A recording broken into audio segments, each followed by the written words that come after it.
Who are the FPL experts picking in their Game Week 1 teams? Well, I've crunched the numbers on their final drafts to bring you the player ownership for each position and the shortlist, and I'm putting all of that together to run the FPL Experts community team once again this season. Help me get this video to 1,000 likes. Subscribe as well. Would love to hit 40k this week. Let's get into it. Starting off by looking at goalkeepers then, and the key that unlocks a bench boost in Game Week 1 is Dubravka's move to Burnley, but he hasn't been involved in their pre-season yet. He is still the best budget goalkeeper to go for in 90% of the experts teams, but there's no guarantees for Game Week 1, which is why only 12% of my panel are looking to bench boost in Game Week 1. When it comes to that core goalkeeper decision, it's Sanchez at 30% owned, who just pipped Sells at 28% owned to be the best goalkeeper to start the season, with their preferred to the 4.5 million options in Kelleher and Verbruggen. Kelleher has got another little knock, so his ownership has gone down in the experts teams from 41% to 23% between their first and final drafts. Meanwhile, Sells and Sanchez have gone the other way from about 18% to these ownerships here. One key thing to note, no love for the premium goalkeepers.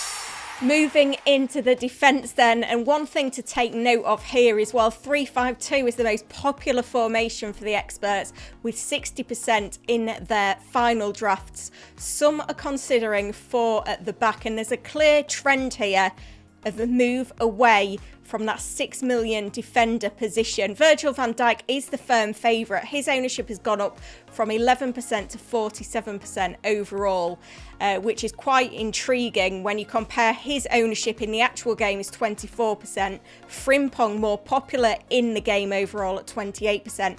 Only 7% of the experts are backing him over Van Dijk at the moment.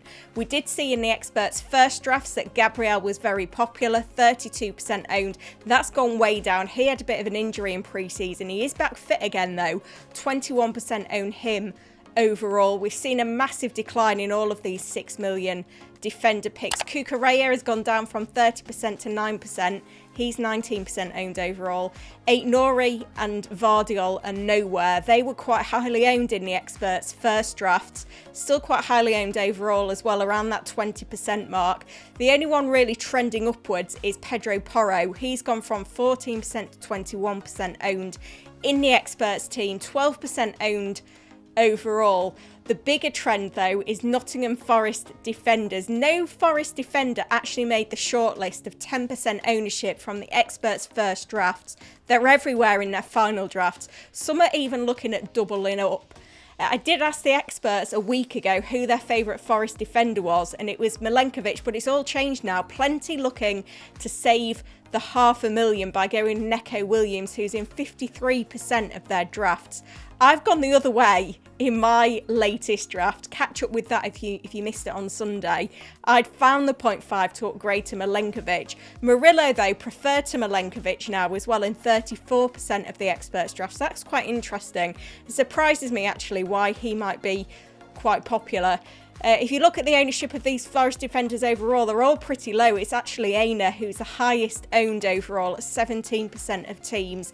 No love for him among the experts. And then when we get into the budget defender territory, last week I asked the experts who their favourite 4.5 million defender was, and it was Konza. He was in 55% of their first drafts, now down to 24%, similar to his ownership overall. He's been overtaken by Mickey van der Ven and Chris Richards at Crystal Palace, who was a differential in the game right now in just 1% of teams, but 26% of the experts are selecting him. Van der Ven has gone from 14% ownership in the experts drafts to 38% owned, 20% overall for him. And Brighton's Disciper was in 32% of the experts teams. He's down now to 12%, which kind of reflects his ownership overall in the game. And the big trend we saw in the experts' first drafts was for West Ham's Wan-Bissaka. He was in 40% of of teams. He's now down at 17%. 13% overall, but it's his teammate on the opposite flank, very attacking left wing back in Diouf, who's come from nowhere to be in 19% of the experts teams. His ownership is way lower than that in the game. And if you're looking for a 4 million defender to line your bench, it's Esteve at Burnley who is the one to go for. In 60% of the experts teams game week 2, he plays Sunderland at home. A really nice fixture for him.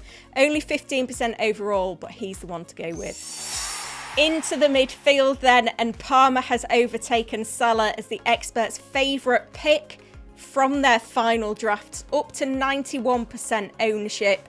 He is the most owned player in the game now overall as well, just overtaking Salah. I think Salah's poor performance in the Community Shield has seen a few managers move away, but still sky high ownership among the experts teams. So, you know, be careful if you're tempted to take him out. That's all I'm going to say. But Bukayo Saka in 14% of the experts overall teams for their first drafts, now only 2% owned. 16% owned overall though. Leeds at home in game week 2, a key fixture for him, but he is being overlooked by the experts right now. There is a lot of love for Liverpool midfielders though. Florian Wirtz still heavily owned, lots still looking to double up on the Liverpool midfield. Gakpo providing an alternative at 7 million, 17% owned. With Isak failing to join in the transfer window as things stand, Gakpo's minutes look a bit more secure, as do Ekitike's, but he's nowhere in these experts' final drafts. Bruno Fernandes still the Manchester United midfielder to go for. Big increase in his ownership from 11% to 41% overall.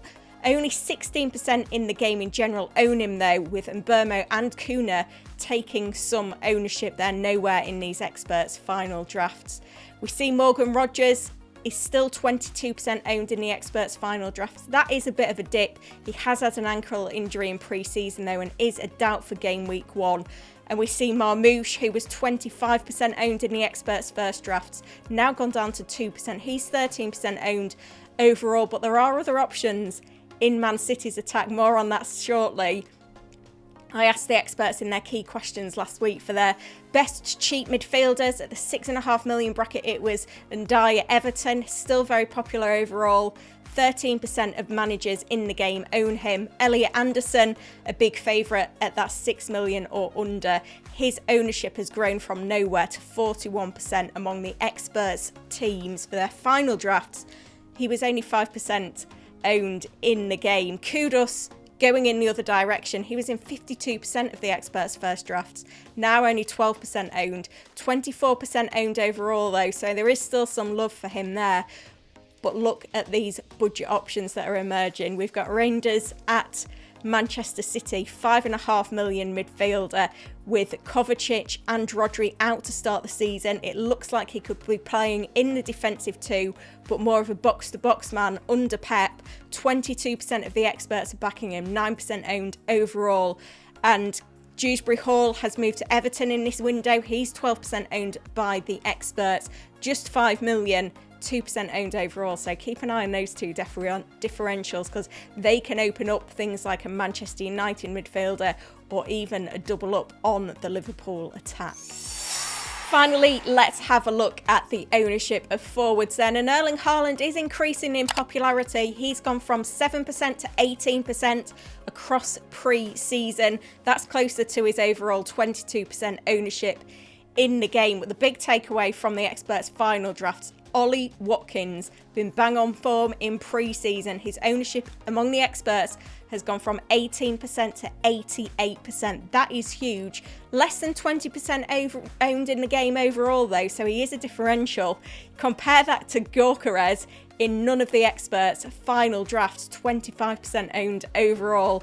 And Alexander Isak hasn't been training for Newcastle United. It looks like he's not going to start in game week 1 while there's still this transfer speculation, 22% owned overall. He is an avoid as things stand. Moving into the mid-price category, we have seen a drop in popularity for João Pedro, even though he has been bang on form in pre-season, from 48% to 32% of the experts' drafts. He's still one of the most popular picks in the game at 54% ownership. Dominic Solanke was 64% owned among the experts. That's dropped to 7%. He hasn't played in pre-season, got a little bit of an injury and is a doubt for game week 1. And Jared Bowen was 27% owned by the experts at the start of pre-season. And that's down to 10%. He's been playing wider for West Ham, 19% overall, but that change in position has brought the likes of Nicholas Fulkrug at West Ham under consideration, 15% owned. Plenty in this budget price category to consider now. Strand Larsen, his ownership has doubled among the experts to 17%. We see Evan Nielsen, Thiago and Mateta all emerge to reach that 10% ownership bracket in the expert squads. And if you are looking at bench boosting, could Mark Yu be an option? Move to Sunderland in this window, 4.5 million forward. Concern his minutes, he hasn't played a single minute of pre-season, 13% owned overall in 55% of the experts teams. That's reflecting those that are setting up with a 3-5-2 formation to start the season. Let's have a look then at the experts' updated shortlist, and among the goalkeepers we see Areola move out of the mid-price category, but Brighton's Verbruggen is in. Darlow and Kinski both out of the budget picks. Dubravka now looks like the only 4 million goalkeeper with a shot of consistent minutes this season. Doubts for game week 1 though. Defenders in the premium category, it's threadbare. We've lost so many. We've lost Aït-Nouri, Vardiol, Cucurella, Munoz. Alternatives at Liverpool, such as Kerkez and Frimpong. It's just Virgil van Dijk staying in that 6 million price point. We've got a load of Nottingham Forest defenders in, 3 of the 4, but not the one highest owned in the game. Pedro Porro stays as well. And in the mid-price defenders, we've got Mark Gay is out in favour of Chris Richards of Crystal Palace. Diouf is in alongside Wan-Bissaka. Anderson is in. There wasn't quite enough room on the graphic for Manchester United's Dorgu, who could be starting at wing-back under Amorim at just 4.5 million. Esteve and Ranildo stay firm as the best 4 million options. Into the midfield, Saka has gone from the premium category. The experts are not interested. Marmoush is out in the mid-price category as well, but Gakpo is in. Are you going that double Liverpool attack? Plenty are looking at it. And then in the budget picks, this was the category we were struggling to find any options. We've got Anderson in at 5.5. We've got Reinders in at 5.5 as well. And Dewsbury Hall at 5. They unlock the budget for some big selections elsewhere. Could Haaland be one of those big selections? Well, he is in among the premium forward picks now, that ownership above 10% in these experts final drafts. Plenty of movement in the mid-price category as well. Solanke is out, Evan Nielsen is in, and then among the budget forwards we've obviously got Mark Yu, who could be a good option at 4.5 if fit for game week 1. We've also got Fulkrug, Strand Larsen and Thiago in. Welbeck and Beto out. Welbeck hasn't been playing consistently in pre-season.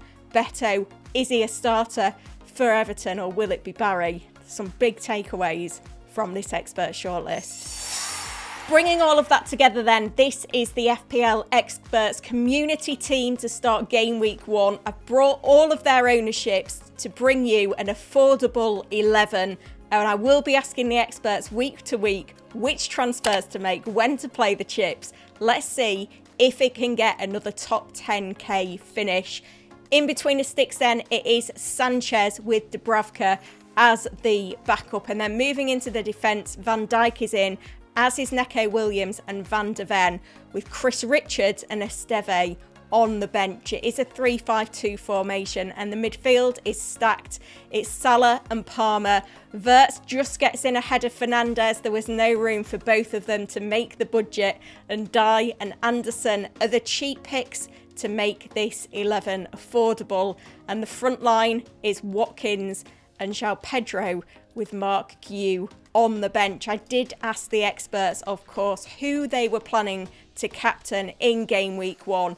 83% said Salah, 7% said Palmer, and 10% said Haaland. Obviously no Haaland in this final team, so it is Salah captain and Palmer vice captain.